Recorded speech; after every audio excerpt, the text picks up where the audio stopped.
We in China, like you, want a better world, not for ourselves alone, but for all mankind, and we must have it. As a social studies teacher who teaches history classes in New York City, I found it really interesting to watch the film, especially, you know, in regards to the education that we receive in America. When we learn about World War II, it's very American focused.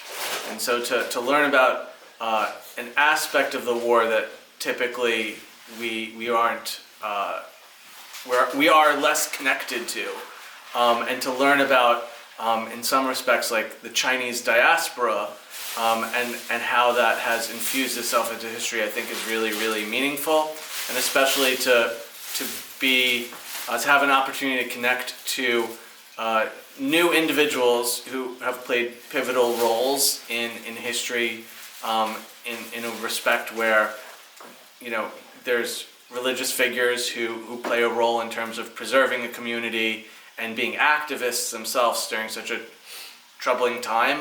That was something that resonated with me and that I found inspiring as well.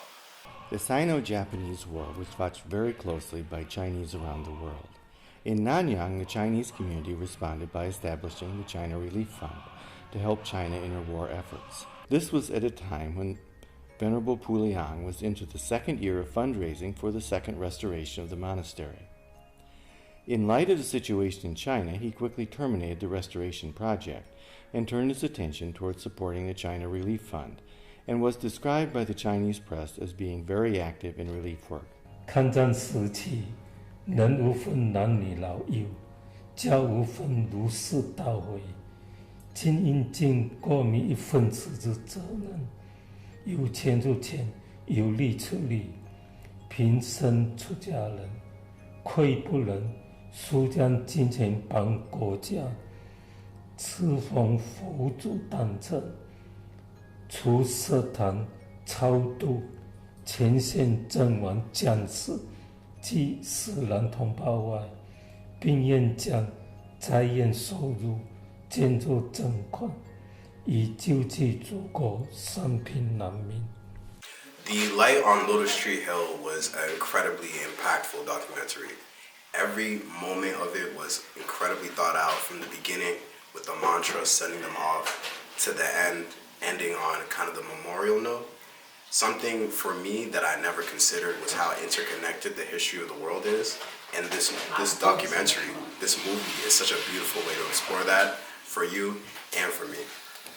I left this documentary with a completely new worldview, new way of life, and I would encourage all of us to do the same. Watch Light on Lotus Hill.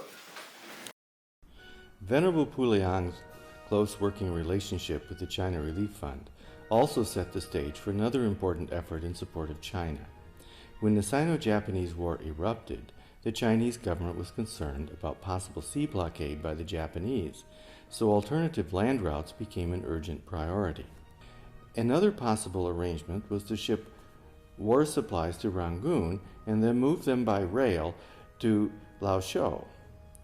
Between Laoshou and Kunming was a mountainous landscape, and a new road had to be constructed. This new road was to become the famous Burma Road.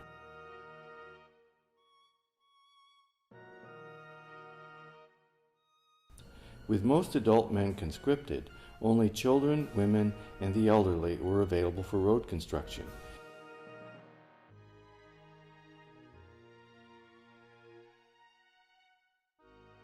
And without modern machinery, they had to use very basic tools to build the Burma Road. Despite all of these challenges, the Burma Road was completed in about a year. By 1941, the Burma Road became China's only link with the outside world. Transportation of war materials on the Burma Road was sustained by 3,200 Nanyang volunteers, overseas Chinese drivers and mechanics who came from Nanyang. When the Chinese government began building the Burma Road, they were aware of the lack of drivers and mechanics in China. To solve this problem, the Chinese government turned to the China Relief Fund for help to recruit volunteer drivers and mechanics from Nanyang. Volunteers needing driver training were sent to the Xionglim Monastery.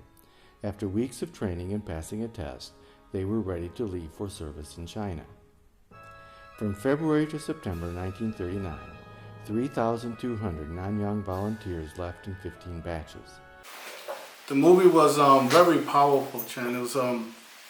It's a part of history that I definitely didn't know about, and I think a lot of other people living in the United States have never heard about. I think stories like these need to be put out, and I think what you did is extremely important, that you continue to do things like these, find out these people who actually made a difference in the world and so few people know about.